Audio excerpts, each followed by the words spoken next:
Over here. Send it together. And you can take these ones. All right, we are live here at York University, World Diabetes Day. I am your host for this live Facebook chat, Dr. Michael Riddell, Toronto, Canada.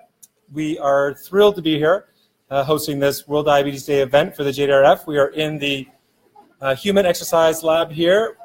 You can see some of the activity going on in the back, and we'll be sure to visit these people throughout the next 45 minutes or so. I'll just do a quick introduction of who I am. I am a professor and researcher here at York University in the School of Kinesiology and Health Science. I'm also a senior scientist at LMC Diabetes in Toronto, Canada.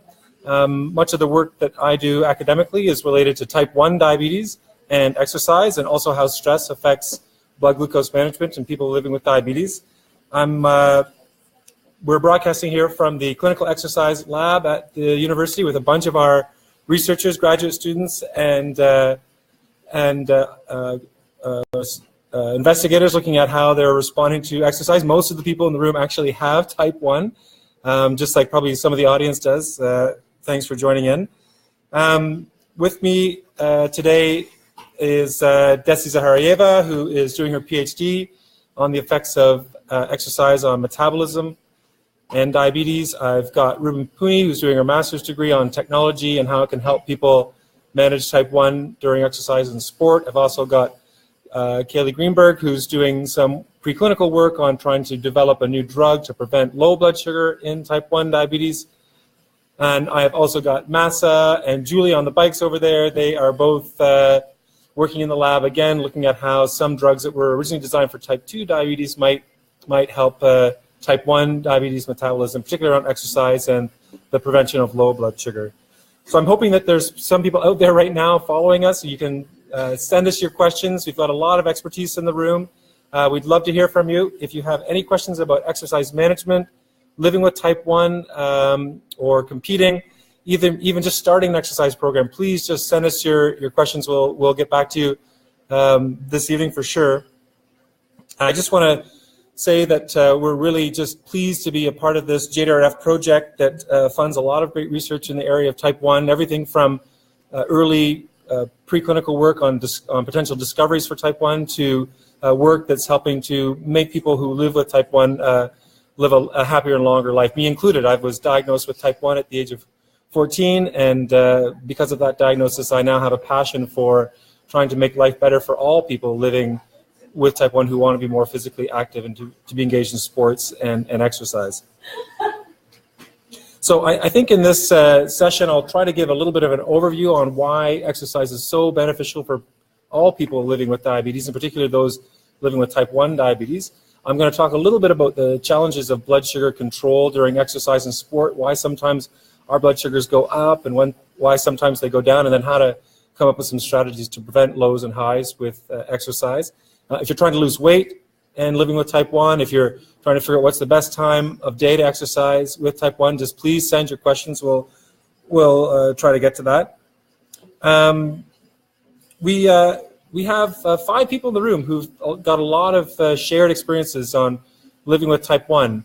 My diagnosis came at a time when I was very active with basketball and tennis, and like to play squash with my dad and mountain bike. And I think after that diagnosis, I just wanted to spend the rest of my career trying to figure out why it is that my blood sugar would go up or down with exercise, and try to make exercise a bit smoother for all of us living with type 1.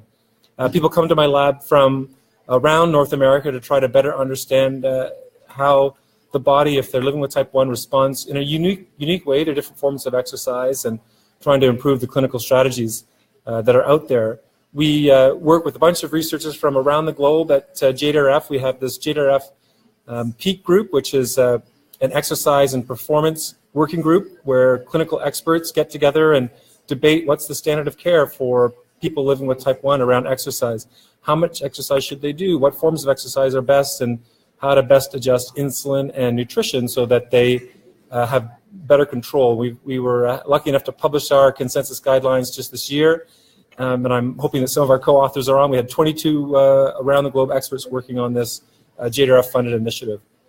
Now, we're also doing some work in the lab on some new therapies that might potentially help prevent low blood sugar in type 1 diabetes. This is very early work, looking at drugs that haven't been developed yet, but are designed to work on the body's ability to fight off low blood sugar by producing the hormone glucagon naturally. And this work, again, is supported by JDRF and other organizations in partnership with the CDRD, the Center for Drug Research and Drug Discovery in Vancouver. And some of this work is really starting to look quite promising if you're trying to improve counter-regulation and prevention of low blood sugar, but we're still in early days. So we need more funding, we need more research dollars, and we need to keep progressing as much as we can to try to make an impact. I'm going to see if there's any questions before we do a quick tour of the lab. We've got one from Judy. Hi, Judy. My son, she says, has type 1 and goes low quickly during cardio exercise. Any tricks that you can suggest? Well, that's exactly what we find, too, in the lab. We just finished doing some exercise testing on Sarah, who's a hockey player. And from time to time, we all see that low blood sugar occurs with kind of mild aerobic type exercise. Exercise that you can do for several minutes to several hours, blood sugar tends to drop. We think that this occurs for two main reasons. One is that our bodies, when we begin exercise, they don't shut off insulin production because we have diabetes and we take insulin by needle or by pump. In fact, when we exercise, the insulin actually in our circulation goes up a little bit. And when the insulin goes up with walking or with other light activities, it makes the glucose disappear from the bloodstream. And the liver doesn't produce enough glucose to support that work. So we find the best way to do this really is to snack on carbohydrates. We also know, though, if you don't want to snack on carbohydrates, you can make insulin adjustments well in advance of exercise. And some of the work we're doing right now in the lab is looking at doing basal rate adjustments if you're on an insulin pump about 90 minutes before you begin exercise. And if you're not on a pump, you can take about 20% less basal insulin on very active days, or you can just snack on carbohydrates. And we find that fast-acting carbohydrates are best if the blood sugar is already trending down. But if blood sugar is where you want it and you're going to go for a long walk, you can have a slower-acting carbohydrate that'll last for maybe a 30 or 40-minute walk. If you don't have anything, the likelihood that you develop low blood sugar with walking is about 50% with type 1 diabetes. And we all struggle with this challenge, that's for sure. One other thing you can try is to maybe not just do cardio exercise, try to do a bit of weight training first. Because we know that if you do some weight training, you actually boost some hormones in the bloodstream that support blood sugar levels during aerobic exercise. And we've seen evidence that if you do resistance training before aerobic exercise, you get better blood sugar stability. So thanks, Judy. I hope you and your son have some luck with that. There's a question from James. What do you guys think is the cause right now of diabetes? Man, that is a great question. We know that type 1 and type 2 diabetes come from different reasons. Type 1 is an autoimmune disease. This is where your body rejects your own beta cells in the pancreas, and for some reason, your body destroys them, so you can't produce insulin. In type 2 diabetes, the body is insulin resistant at first, and then eventually with time, you can't produce enough insulin to support your blood sugar needs. So there's at least two different types and causes. What causes type 1 is still unclear. There's research right now being supported by agencies looking at, is it some sort of viral trigger? Could it be the Coxsackie virus that someone's exposed to, and then after that virus is gone, they start to feel better? The virus and the immune system still attacks the pancreas. That's one possibility, but there's others. Some think that maybe vitamin D exposure could be a trigger. What we know is that there has to be a genetic risk for type 1 and then some sort of trigger, but the trigger's unclear. Is it a virus? Is it bacteria? We don't know. But we're looking into this, and I'm sure there's probably multiple reasons why people develop type 1. You know, my son developed it last year, and of course he had the genes for it. We knew that he genetically had risk for type 1, but what was the trigger? If we could prevent that trigger, maybe he wouldn't develop type 1. And we tried everything. We tried different supplements, you know, we tried breastfeeding as long as we could until he was 2, and he still developed it. So we don't know how to prevent it right now, but there's still some work that needs to be done for sure. All right, so there's a question from Jen. She's able to manage her blood sugars during her long runs, but why is post-running she experiences high blood sugars for several hours afterwards? That is a great question. It's almost like she seems insulin resistant, she points out. And we think that this, in fact, might occur after a long run. Maybe if she's on a pump, I don't know, Jen, if you're on a pump or not, but if you're on a pump, maybe you turn down the insulin really, really low for a few hours, and then when you stop running, maybe the insulin by the end of that run is getting really, really low, and then when you stop exercising, the muscles are no longer pulling that sugar out of the bloodstream. So the glucose kind of builds up in the bloodstream. We also know that some people have a big adrenaline response when they exercise, and adrenaline boosts the blood sugars up. Sarah just did this great run on the treadmill. Her blood sugar was pretty normal going into the run, but we made her go to maximum effort, and her blood sugar went up. We'll go visit her later on, and we'll show you. The exact same thing happened to her. Then the question is, if it goes up, what do you do about it? And we've learned that if you do an aerobic cool down, some walking, some water, you may not need to take insulin, but on other occasions, you might need to take a little bit of insulin to get that blood sugar down. Don't take too much, though, particularly if it's at bedtime, because you know what might happen. You'll get a low overnight. So a little bit of insulin, maybe needed, a half of a correction bolus perhaps, walk around aerobically, and drink some water. All right. Hey, Sam, thanks for joining. I appreciate that. Stephanie, is there such thing as 1.5 diabetes? My friend was told that she has had 1.5. I've heard jokes about this. This is like, you know, you're the spouse of someone who has diabetes. You have half of diabetes yourself because you're a spouse. Or maybe you have a little bit of insulin resistance, and maybe you have type 1 diabetes and a little bit of type 2 insulin resistance. Sure, we can call that one and a half if you want. It could be a combination of insulin resistance and an autoimmune form of diabetes. But listen, exercise regularly can help turn that 1.5 into a 1.0. Unfortunately, exercise won't cure type 1 diabetes, but it certainly can help with insulin resistance associated with poorly controlled diabetes and with type 2 diabetes. Hey, Wahid, thanks for joining. You're famous out there. You're on the cover of the JDRF website. Thanks for joining. Okay, we've got Tanya. Her daughter has type 1. She swims at the Junior Nationals, so she's competitive. She's always kept her blood sugar in good control while she's swimming. However, practice is now quite intense, about 3 hours a day, and she's swimming 5 to 7 kilometers a day. Often we find that competition and practices cause two different things to blood sugar levels, that's for sure. What she finds is that when she's doing very intense training, her blood sugars are going up. And maybe that stress, that competition, that adrenaline pushes the glucose up, and it can be tricky. She even has high blood sugars for days. So we think that this may be caused by cortisol, it may be caused by adrenaline, or it may be from turning the insulin down too much. Exercise is a stress, and stress can bring the blood sugar up. Again, how to combat that is carefully, cautiously increase insulin delivery. If you're on a pump, you can have a temporary basal rate increase. If you are on needles, you can increase your basal rate by 10% at bedtime in the morning whenever you take it. Or you can take a little bit more bolus insulin for corrections.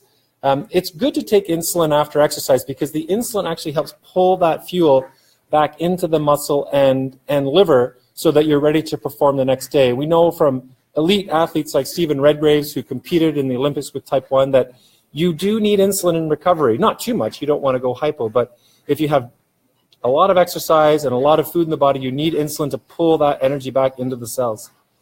My sister just joined. How you doing, Nancy? All right, any research on yoga practice? Yeah, we've got some new guidelines coming out at the Canadian Diabetes Association, and there's some emerging evidence that yoga is very beneficial, in particular for type 2 diabetes. There's not a lot done on type 1. We need more research in that area. Yoga comes in different forms. You can do hot yoga, power yoga, strength conditioning yoga, or just mindful meditation yoga. They all have benefits for people with diabetes. They cause you to be more calm, relaxed. They help your flexibility. And we think, based on the limited evidence so far, it can bring blood sugars back down. It's a great coping strategy if blood sugars are high. So thanks for that questions about yoga. I can't stretch worth a darn, so I don't do much yoga. But those friends who have type 1 that do it, they swear by it. All right, so I've got Nancy, son with type 1, who's 7. What's the best pre-exercise snacks? This is a good question. We think if you're doing aerobic exercise, you should try to have your meal, your largest meal, about 4 hours before you do that exercise competition. The reason is you want the insulin to go up in the bloodstream with the meal. You want the blood sugar to go up with the meal and then come back down before you start aerobic exercise. And insulin, after you inject it, it can last 3-4 hours in the bloodstream. And so have that big meal about 3-4 hours before exercise, and then you can have your pre-exercise snack if you want to. Most of us find that you might need 10 to 15 grams of a rapid-acting carbohydrate just when you start exercise, particularly if you haven't done any basal rate adjustments, any insulin adjustments. And then you can feed yourself around a half a gram per kilogram body mass per hour. So if you weigh 70 kilos, you might need 30 grams or so with fast-acting carbohydrate in the form of a sport beverage while you're exercising aerobically. You'll need a lot less carbohydrate if you turn the insulin down or if you're doing high-intensity interval training, that's for sure. All right, so from Mary, we've got a 3-year-old grandson just diagnosed with type 1. Sorry about that, Mary. That grandson had to join our club. What's the best food for supper to hold him through the nights to prevent low? Well, that's a common question. We have a lot of people who get low overnight, and most of the people living with type 1, if they're physically active, they have their low overnight if the exercise or activity is done in the afternoon. We know that a bedtime snack that has protein and carbohydrate mixed together helps to support that blood sugar. For a while, it doesn't last the whole night, but it lasts at least 4 to 6 hours. So a bedtime snack of a peanut butter sandwich, maybe, cheese and meat with some bread, or a long-acting carbohydrate energy bar like a glucerna bar with maltodextrin is a good snack. Some people even swear by plain cornstarch mixed with some orange juice or water. That maybe not taste that great, but that slow-acting carbohydrate does support blood glucose levels overnight. And I'm starting to think that maybe a bit more protein for me might also help at bedtime. Protein seems to cause a slow rise in my glucose levels overnight, and it's still not too clear why. Is it increasing glucagon? Is it turning into sugar overnight by the liver? We're not sure. All right, so from Bill, I've got another granddaughter just diagnosed with type 1 at age 7. Karen Law from out west. Hey, Karen, nice of you to drop in. So Bill, your daughter who's now 7, just having these unpredictable high blood sugars, we do see it all the time. You know, if you put someone on a continuous glucose monitor, they may not realize how many points of the day they're high or low. And these continuous glucose monitors can kind of open up your eyes to how many times you're high after meals. And they can help you understand about some of the different changes in food that you could try to keep your blood sugar not going so high after meals, like trying a carbohydrate that's not quite so sweet, not quite so refined, maybe a more complex carbohydrate with some protein, getting less spikes. And we also notice that as kids begin to grow and hit puberty, they become a bit more insulin resistant, and they need quite a bit more insulin, or their blood sugars do skyrocket. All right, who wants to go around the lab and visit people while we try to answer some more questions? I know Wahid's got some questions on competitive soccer, but he's got to be one of the most competitive soccer players I've ever met, so you probably have more answers than I do.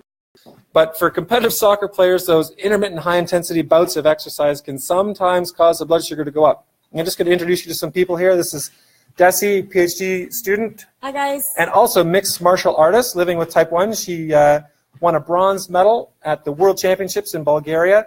Maybe the first bronze medal for Taekwondo with a type 1 athlete, maybe. And now she does mixed martial arts. Look out, she can kick. She can kick pretty high. And we've got Sarah, who is an awesome hockey player, living with type 1 diabetes. She's now a master's student doing some work in the lab. We'd ask her what she's doing, but she can't talk right now because she's doing her gas analyses. This is Kaylee. Hi, everyone. Kaylee's got a sister with type 1, and hopefully her mom's watching, and she's a biology trained graduate student now looking at the effects of some hormones. Tell us what you're doing in the lab. Right now I'm looking at the effects of a commonly prescribed drug for type 2 diabetes called SGLT2 inhibitors, and I'm looking at the effects of that drug with exercise in animals with type 1 diabetes. Awesome, good job, thanks.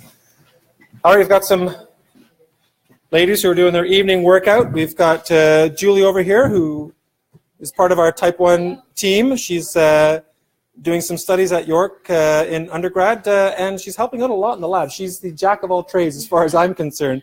Any experiment that we're doing, Julie can help in either as being a researcher or as a subject because she has type 1. Hi. Masa, this is Masa. She's doing her master's degree here at York. Tell us a little bit, Masa, on what you've learned about hypoglycemia. So I'm basically looking at effects of recurrent hypoglycemia and glucagon counter regulation, and how with chronic or multiple episodes of hypoglycemia, we can see that glucagon counter regulation gets messed up and it's tricky to maintain a healthy or normal blood glucose level. We're trying to figure out if we can find a way to improve that glucagon response after recurrent hypoglycemia. That's awesome. Thanks, Massa. And that work is supported by the JDRF, trying to come up with new therapies for hypoglycemia prevention. All right, we've got a few more questions over here. So preventing high blood sugars during hockey games, this is a real challenge. We did one study, in fact, where we tried to simulate hockey in the lab. We couldn't do it. And no matter how hard we got these kids to exercise, their blood sugar didn't go up as high during the lab-based exercises we found it went up in games. Something about competition, getting body checked, scoring, getting scored on, they cause our blood sugar to go up. It's a stress response. And we think that when the body has a stress response, the liver squeezes out some blood sugar.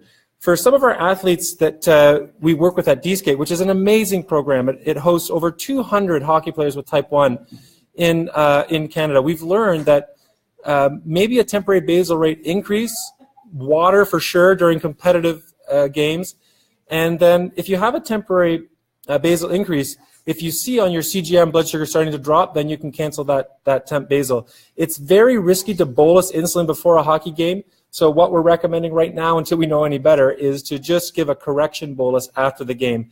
And be very cautious if you give that correction bolus at bedtime, because you just do not want to have a low overnight. You've got the exercise that you've done, and you've got some insulin in circulation, so be very cautious if you're playing hockey in the evening. I think prevention of hyperglycemia by a temp basal is probably the way to go. Having a lighter carbohydrate meal or snack before the game, and not drinking Gatorade or All Sport on the bench, but maybe just trying to have some water. It's okay. You can still play. You can still compete. We've got elite level hockey players like Max Domi, Corey Conacher. They all have high blood sugars during games, and they're still in the NHL. So don't worry. Just learn to react, manage it in recovery or on breaks in play by monitoring and taking a little bit of insulin if need, or drinking plain fluids. All right. So there's a question from Stephanie about blood sugar levels during sleep. You know, sleep is something that does tricky things to blood glucose control. We find some patients, if they go to bed after an intense day of activity, they go low overnight, but other patients, they go high overnight. I must admit, I go high overnight, and I'll tell you why. Because I'm so afraid of low blood sugars overnight, because I've had a few bad ones, that I tend to overeat my carbohydrates at dinner time. And sometimes I snack on some free carbs before I go to bed. Honestly, I shouldn't do this. I'll grab a cookie, I'll grab some sour gummies or jujubes, and I think I do it to protect myself from a low, but then overnight, that food's getting absorbed, my blood sugar is going up. So we know it can happen for a few different reasons. What I love now is trying a temporary basal increase on my pump. So I set a temp basal for 150% if my blood sugar is above target. And then as it comes down to target, even if I'm sleeping, I can get an alert or alarm on my pump or CGM, and in fact, my pump can automatically shut off once my blood sugar hits the target range. So you could try that if you're on a pump. So Melanie has sugar skyrocketing to 18 just from aerobic exercise, not sports. That is frustrating. You know, you're trying to do your aerobics and your blood sugar is going up, and everything we know, it should be going down. But we know that some people respond very differently to aerobic exercise. I'm going to actually let Desi handle this one. Desi, can I ask you a question?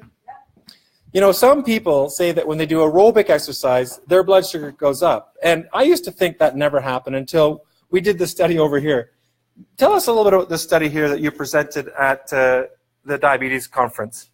So interestingly, this data is on a big population. It's 121 type 1s, and all participating in very similar aerobic-based exercise. So some of it was biking, some of it was on a treadmill, but at a very similar aerobic intensity, so nothing too strenuous. And what you can see in the first graphic here that I want to show you, if some of these numbers don't make sense to you, that's because we presented this at the ADA. So all of the data is in milligrams per deciliter. Good for the Americans who are watching. Instead of in millimoles per liter. But what you can see is these are the baseline glucose values of all individual subjects, all 121 subjects. And anytime you see a red, it means that that individual reached hypoglycemia at some point during exercise. So the first graph is showing the baseline glucose, and you can see that obviously people started at a wide range of numbers, starting from anywhere around 5.5 upwards to 15 and a little bit higher. So a lot of different variability. Individual variability is really high with type 1 diabetes, as we know.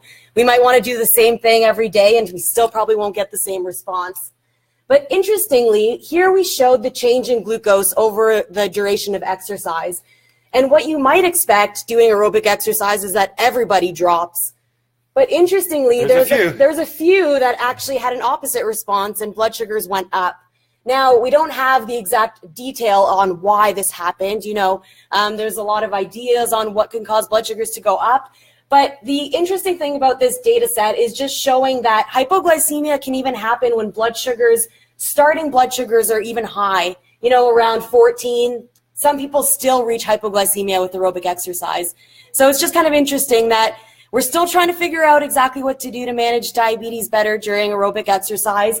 But, you know, starting glucose is a very important factor. Yeah, and you're one of the few, I guess, that do have a rise with aerobic exercise. But you're not the only one. Sarah, do you have that picture of your glucose with the treadmill exercise, which is aerobic? So I don't know if you can see that now, but Sarah was flat before she did her exercise, and then she went up with aerobic exercise. 2 upward trending arrows. So why that happens in some people and not others, we don't know. But what that tells us is that this type 1 diabetes is yours to figure out what happens to you. And for you, and with some help, to try to figure out how to best manage your own control. We can't give recommendations for everybody because we all respond a bit differently, which is very frustrating. Okay, we got some more questions? All right, so we've got questions from James. Whenever I go to sleep and I take Lantus, why does it always seem to go up after I take a Lantus shot? Why does blood sugar go up? Ooh, that's a good one. Lantus is a long-acting insulin, a basal insulin, that doesn't immediately act. And most people who take Lantus, they take it once a day. And in a lot of people, it doesn't last 24 hours. So what some people find is that when it's time for their bedtime long-acting insulin, their blood sugars are drifting up. People who have that can change to a different long-acting insulin, or they can take the Lantus twice a day, and that seems to help. But we do see that some insulins tend to be associated with rises, not because the insulin causes the rise, it's because the last dose that was taken 24 hours is starting to wear out completely. All right, we've got Trudy who loves D-Skate. D-Skate you have to check out. We broke the record for 200 type 1s on ice this summer. It's an incredible program of education and on ice, the best on ice coaching you can have. Congratulations to Steve Hindle from D-Skate who organizes that. I love learning from the families at D-Skate. I learn way more from them than they learn from me, I'm sure. That's how we get our research ideas. That's how we try to help each other by learning from each other. And there's other experts too that we meet from time to time that teach us a lot. There's people at Connected in Motion. There's people at I Challenge Diabetes. There is a web group called the Type 1 Athletes group. There's Welcome to Diabetes, Welcome to Type 1. So I think that if you find a network of people that you trust and you can learn from, you can actually learn a lot about your own self-care from them. All right, Amy, love the alert from a pump and CGM. It's a must for every athlete. Yeah, like I think that, you know, I wrote a book called Getting Pumped. And it's about, you know, the advantages of pump therapy, but we do know that some people don't like pumps, and we don't want to make them go on pumps. You know, pumps can be itchy, they can fall out sometimes. We work with people to try to make sure they stay on, but I love pumps too, but for some sports, you can't wear a pump. You can't wear a pump when you're diving. Desi, do you wear your pump when you're doing mixed martial arts? I do not. She's got to take it off. So, you know, it's up to you to figure out what sports you do, whether you can manage a pump on or off, or whether needles are best for you. All right, Sam agrees with Amy, likes CGM. Sam, you should wear way more CGM 24/7. All right, why is there some diabetes devices available in the UK and the US but not here in Canada? Oh man, that's frustrating. Let me let you in on a little secret. If I find a product out there that's not in Canada, I search and search for a way to get a hold of it. I love trying new technologies, both my son and I do, and We'll beg, borrow, or steal sometimes to try to get our hands on it, but it's frustrating. We have to wait for Health Canada to approve everything that comes onto our marketplace, new insulins, new meters, new pumps, new CGM. So we have to wait. And luckily, Canada's pretty good. We have the best access, really, in North America to CGM technology and pump technology. There's at least 3 different CGMs on the market right now we can try. And there is 2 pump options in Canada right now. And in the US, there's 3, basically. And there are new products emerging on the market as we speak, in front of the FDA and in front of Health Canada. All right, so D-skate, thumbs up, yep. How do we get to D-skate hockey? So just do a Google search for D-skate hockey. There'll be camps in Montreal and Toronto this year. There's a question from Melanie, had type 1 for 20 years, and this month is her diversity. We call it the diabetes anniversary. I can't afford or qualify for coverage for a pump. It's frustrating. I don't know what country you're in, Melanie, but in the U.S., this is very frustrating. If you don't have the right coverage, you can't get a pump. In Canada, many of the provinces have pump programs so that you get a pump covered by the Ontario government, for example, or in Eastern Canada. In the U.S., it's a different situation. We're all advocating for all the best technology we can get our hands on, both from our insurance companies and from the government. And there are different petitions being signed right now and awareness programs. So we're trying to get the government on side with allowing us to use the technology that we know helps us manage our diabetes better. The ideal starting blood glucose for exercise, Sam likes between 6 and 8 millimole. I agree with you, Sam, on that one. Thanks for helping out on that. Are there other support networks on the Diabetes Canada website? Yeah, Diabetes Canada and JDRF both have different support networks. I also think that if you look, depending on your age and your interests, if you're younger, Connected in Motion or I Challenge Diabetes are good opportunities. They get together. They do everything from pub crawls to climb mountains or snowshoeing together. These are great community-based organizations. D-skate is good if the kids are younger and into hockey. And of course, Facebook has some amazing chat groups that you can feel networked with type 1 in a larger community. And I can post some of those organizations on my own personal website or on the Getting Pumped website for sure. So from Tanya, going further with the high blood sugars in competitive swimming, my daughter's sugars go down while swimming, but only at times of large increases in training intensity do the sugars go up after exercise. My theory is that intense exercise causes rise in growth hormone. That's a great theory. In fact, one study by Dr. Jane Yardley showed that growth hormone tended to be what pushed blood sugar levels up with resistance exercise. So that's a great theory, Tanya. You might be right. Maybe growth hormone, we know, does push blood sugar up.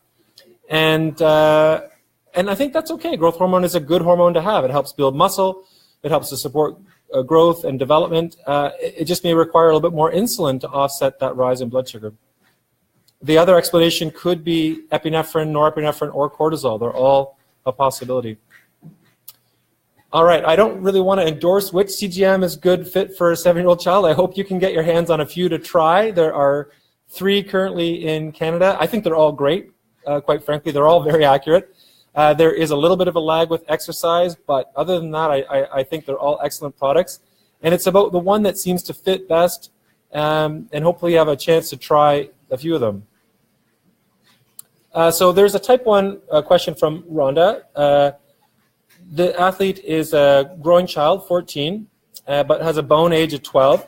He's gaining weight fast, but not height, and puberty is delayed. We do see that sometimes if control is suboptimal or poor in type 1 diabetes, then growth and development, maturation is delayed. Usually they reach their full height potential as long as control is reasonable. If you're trying to get an A1C, in the 8 range or below, that's best to support growth and development. We do see it. We see it more in developing countries where the control is not that good. The kids with type 1 diabetes aren't reaching their full height potential. But you would never treat this, unless an endocrinologist said, with any hormones. You would target the blood sugar control first and foremost.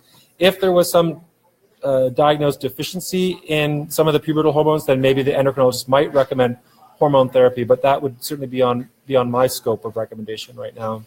Mike, just a quick note about support groups. JDRF has support groups. They can check them at our online website, JDRF.ca. Okay, yeah, we want to make sure that we let you know that the JDRF does have some extra support groups specifically for type 1, and you can find that at the JDRF.ca website. All right, so we've got some more questions about apps, recommendations. There are a lot of apps that are emerging right now for both type 1 and type 2 that you can find in the App Store. And some of the software that the diabetes technology companies have put together are also quite good for managing glucose. So if you have a pump that is from Islet or Medtronic, they've got software to support those. Your healthcare provider will use a certain software. There are new software programs coming to Canada that are designed for both patients and for the healthcare providers. Glucose One. These are all things that you can try. They can get very complex. They can get very frustrating. There's even apps out now that integrate exercise decision making. You can look to those on the Play Store. Things like Glucozone or Engine One are really interesting. They actually take into consideration your exercise, your insulin, and your diet. They're worth taking a look at. What's your opinion about stem cell research for diabetes? Yeah, I'm in full support of JDRF and others funding stem cell research for diabetes. I think this is one way in which we can see researchers design beta cells that aren't from donors. Like, we know that if we have a donor donate islets, then that donor has to die to donate. You can't have a living donor. So stem cells allow researchers to generate beta cells without someone having to be a donor. And I think that's going to be the way of the future. Our body still will reject those stem cells that have turned into insulin-producing cells because our body still will have an immune response to them. So the strategy right now is to come up with a way to not only implant differentiated stem cells, but also to quiet the immune system so that it doesn't attack these newly formed beta cells. And group at Edmonton's doing tremendous work on this, again, JDRF funded, and they're partnering up with some groups in California that are looking at ways to put a protective coating over these new islets so that the immune system will not get attacked. So I'm really looking forward to seeing some of their progress in the next little while.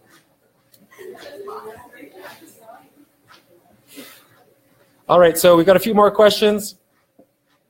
Islet transplant treatment, I think it's if you want to have an islet transplant right now, you have to fit a certain criteria. You have to be hypo-unaware. You have to have long-standing, poorly controlled diabetes, and there is a waiting list, and they're only doing this in a few locations. If you have an islet transplant and it goes well, your diabetes is largely cured, but you still have to take immune suppressants for that. And if you stop taking the immune suppressants, then your immune system will kill those newly implanted islets. So it's something that works tremendously for a lot of people. Some people, after a transplant, they go for 1 or 2 years without ever having to take insulin again. Sometimes it works for longer. But right now, it's still relatively experimental unless you have been diagnosed with hypo-unaware, severe hypoglycemia, and you're starting to have real complications from living with type 1 in poor control. All right, Kathy, 16-year-old grandson with type 1 for 2 years, is interested in supplements, creatine, amino acids, and protein powders. What's your advice? I meet a lot of people with type 1 who are into bodybuilding or into sports performance, and I don't tell them not to take supplements. I just tell them to be careful when they do. You know, too much of something is not necessarily going to be better for you. It actually might be a bit worse. So we know that for building muscle mass and for performance, more importantly than supplements, having good glucose control is important. We know from human studies and from animal models that if blood sugar levels are too high and insulin's not being delivered enough, then the muscles, they shrink. They become weak, as do the capillary system. So for me, it's always glucose control first, and then some supplements if you think you need that extra edge. A little bit of creatine or a branched chain amino acid is fine. Protein powders are fine, but don't exceed what's recommended on the product packaging. Don't listen to someone in the gym that says that they have 4 or 5 creatine milkshakes a day. You've got type 1 diabetes. Your kidneys are maybe a little bit more fragile than someone who doesn't have diabetes. We have to take these supplements with care and not to overdo it. There's Steve Riddell, just joined us, founder of D-Skate. A lot of people, Steve, are talking about how great D-Skate is. It certainly has been life-changing for me and my son Sam. Sam went through his diagnosis while basically at D-Skate from one summer to the next, and it's quite a community of friends and great educational staff supported by Medtronic, and the best hockey coaching I've ever seen on ice anywhere. I'm looking forward to next year's D-Skate. All right, let's see if there's any more questions before we run out of battery power here.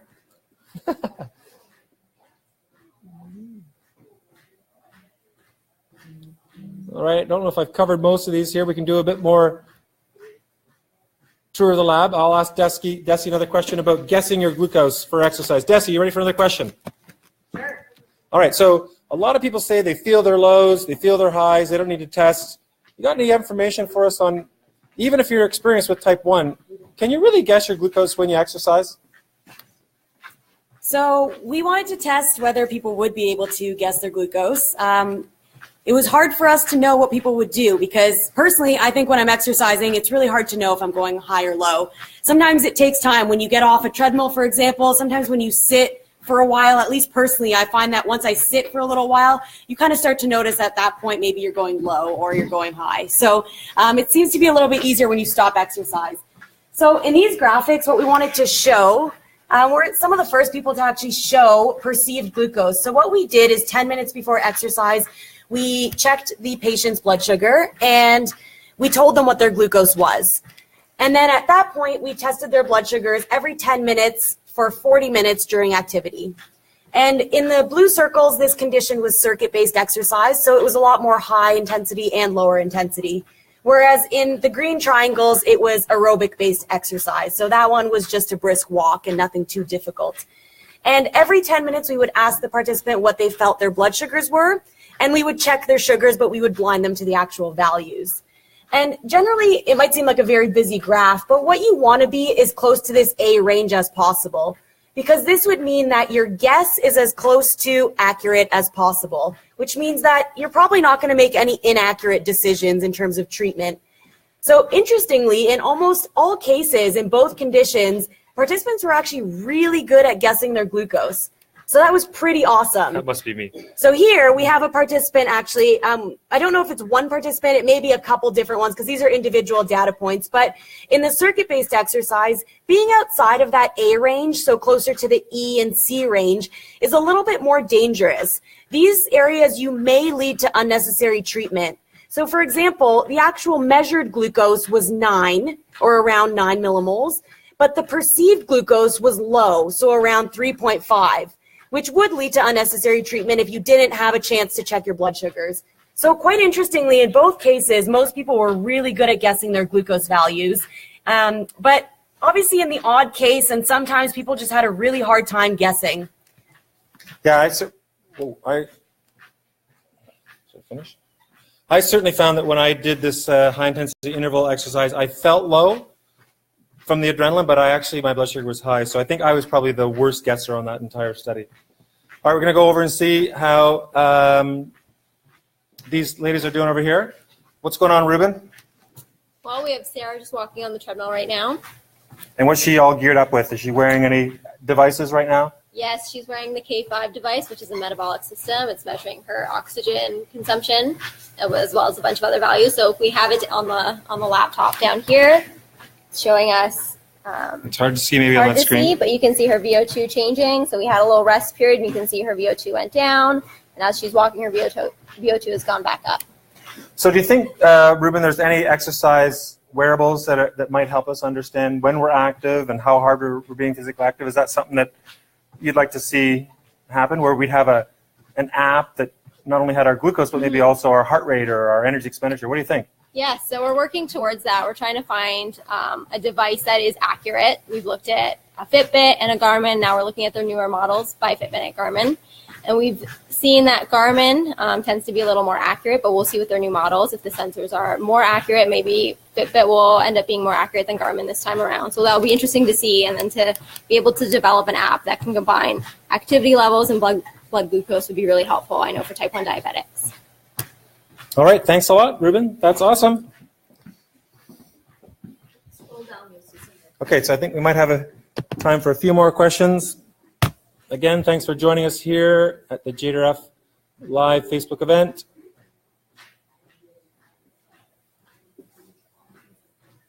How's Sarah? Emily wants to know, Sarah, how is your blood sugar right now? Are you okay?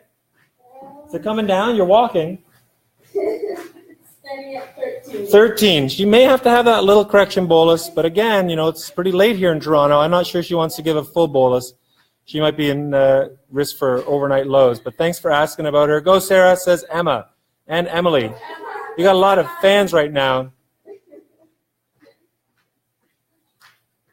Okay, so there's a question, Gessie, from Tanya about how do you best control your blood sugars with training? You know, you've got to take your pump off sometimes when you're training and competing. Do you want to tell a little bit about how you're best able to try to keep under control? So a lot of things make it difficult when I have to take my pump off for such a long period of time. But some of the things that I do is I always make sure that I'm going into exercise at a safe range. So for me, I like to be a little bit higher. So, you know, closer to the 8, 9, 10 range when I'm starting exercise, only because I know that I'm going to be depleting all the glucose in my body. At least I'm exercising for such a long period of time that my sugars will start to drop. But one thing I've noticed is if I reconnect my pump after a 2-hour exercise bout, which may not be recommended by doctors to keep your pump off for 2 hours, and I don't do anything to treat, I'll start to notice my blood sugars will creep up. And so this can be quite dangerous. And so I've been trying to find a happy medium now of when I reconnect my pump, I may take a unit or two of bolus insulin just to try and combat that rebound hyperglycemia that I'm noticing. And sometimes I have to take it a little bit earlier, even just before I'm finishing my training, I'll reconnect my pump and take a little bit of insulin. All right, thanks, Desi. Can you wave us a Toronto Maple Leafs flag while you're here? Oh, yeah. I'm not a Leafs fan, so this is forced, just so you know. I'm not a Leafs fan either, but I know my daughter Addie, who's watching us right now, is a big Leafs fan. I love you, Addie. How are you? Go to bed soon. There is a question about protein powders. This is a very good comment that sometimes protein powders can make blood sugar go up. This is really fascinating. I've seen this too. Again, maybe that's beneficial if you want to have a bit of a protein snack after a tough workout when you go to bed to keep your blood sugar up. I don't know why it goes up. There's some evidence that it may increase glucagon in the body, or it may turn to sugar overnight by the liver. But I think that's fascinating and not necessarily a bad thing. Sometimes these supplements that we take, they have a little bit of hidden sugar in them too. So I wonder if maybe when you take a protein supplement, make sure you check the ingredients to make sure that there's not any refined sugar in them, because they sometimes add that to make them taste sweeter, but they can obviously cause your blood sugar up, and you may need to take a little bit of insulin for them.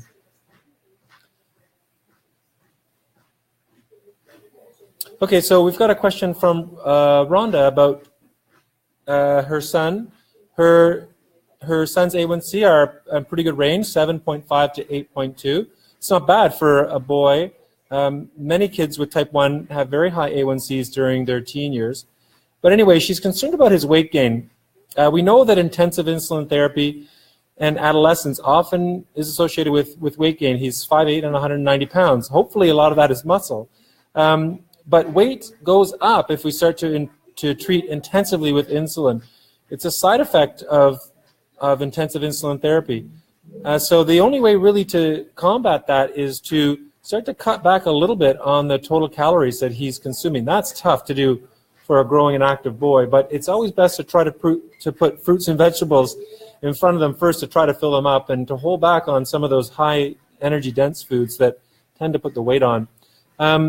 If you're always chasing your low blood sugars with carbohydrates and snacking, and you never turn down your insulin for exercise, you're not going to be able to lose weight very effectively. So in the evidence-based guidelines that we published, we have some strategies in which you can lower the bolus insulin at mealtime and then integrate some walking or some light aerobic activity just when blood sugar normally would be going up after the meal.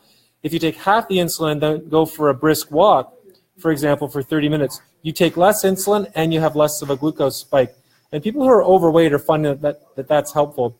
Also, exercising in the morning before breakfast is also been shown to be helpful in getting into the fat burning zone and helping to lose weight. Again, with weight loss, you want to gradually cut back on insulin, or you're just not going to have much success with weight loss. So there was a question from Melanie, if there are any devices that can detect or show your blood sugars. Well, we know that the Dexcom app is available on the iPhone and the Apple Watch. It shows glucose, but there's other ways to get glucose on your device. I love having glucose where I can see it when I'm mountain biking or jogging. And there's ways you can rig this up. There's a community that you can follow called Night Scout that can tell you how to do this. But there are more commercial ones becoming available that will show glucose as well as other things right on the wrist. Those are emerging in the consumer marketplace soon, which I think is going to be helpful for all of us. I'd love to have glucose on your watch all the time. I'd like to be able to bolus insulin from my watch, and I think that at some point we're going to probably see those as long as they're approved by the FDA and Health Canada. There's an interesting question from Jay Duxale. How is blood glucose level and oxygen saturation related? Are they inversely related, such as if sugar level rises, oxygen saturation decreases? Is there a mathematical function mapping these changes?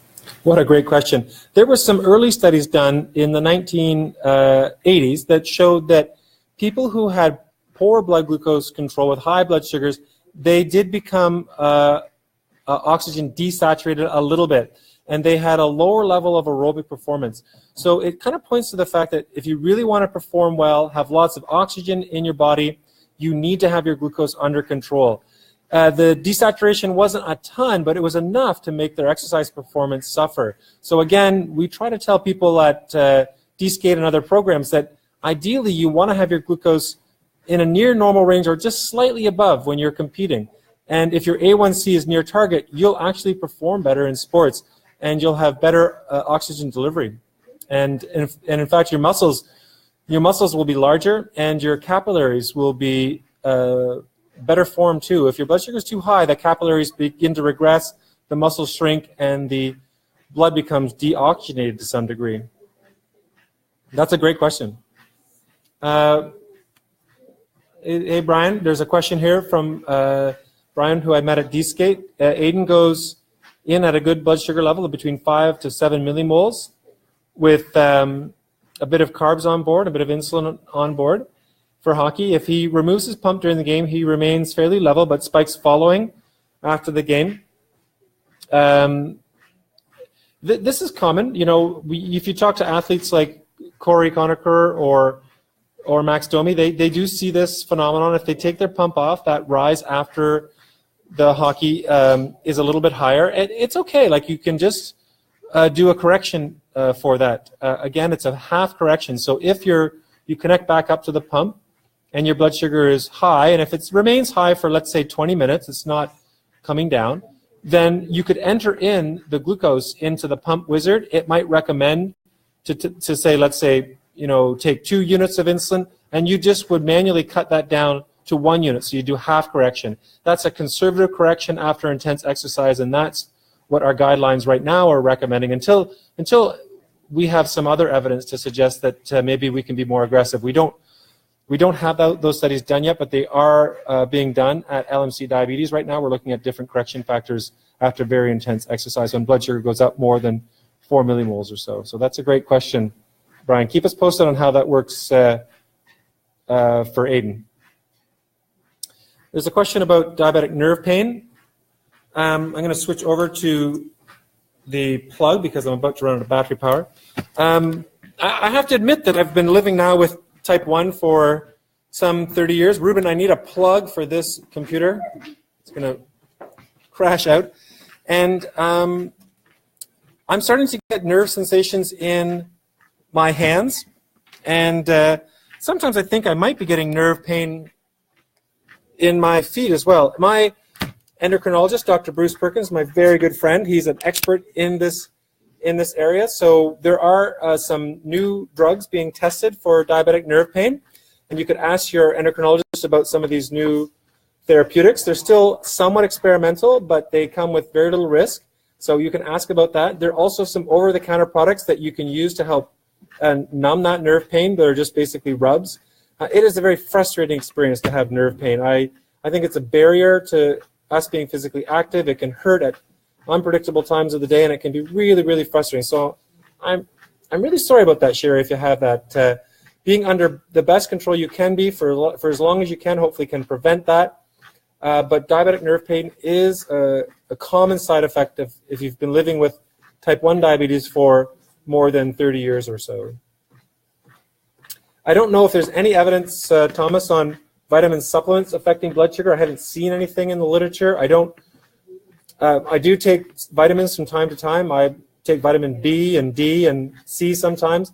I don't think that those vitamins really affect my blood sugar levels, but I do take vitamins if I think that I'm deficient for whatever reason in vitamin D. If it's dark and cold in Toronto, it's lost a bit of sunlight. And I do take vitamin C because with type 1 diabetes, I actually don't consume a ton of fruit juice and a ton of fruit. I do consume fruits and vegetables, but I think that many of us are afraid to have juices, and so we might be a bit deficient in vitamin C, so it may not hurt to take a vitamin C supplement every now and again, but I don't think it does anything to your blood sugar control.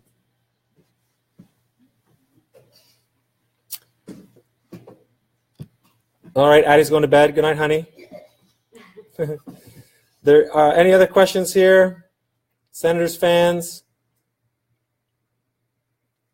Well, I think we've covered most of them. We only got a couple minutes left. I just want to thank everybody in the lab for all their hard work staying late tonight to help support us in this JDRF Facebook post. Everyone come on in and say hi and say good night. Thanks for coming, guys. We hope to be able to do this again sometime, and if you didn't get a chance to have your questions answered live tonight, we will make sure that we go over all the questions with the JDRF team. I'd like to thank Slobden for coming in tonight to the lab to visit and help set us up. Say hi over there. We'll make sure that we try to get back to you on your questions. You can visit the Getting Pumped webpage or our York University webpage and reach out to JDRF if you have any other questions. It's been an absolute pleasure to sit with you tonight and hear this community getting to know each other, problem solving together, and realizing that this is, type 1 diabetes is a disease in which you have to learn as much as you can about and try to self-manage as best you can, but you can't do it alone. You've got to do it with loved ones, with family, with friends, with your healthcare team, and with organizations like JDRF who are helping, leading the charge and making sure that we're all living better lives while we're waiting for a cure to be found. So thanks a lot. We'll look forward to seeing you again sometime. That's it for me. Good night, everyone.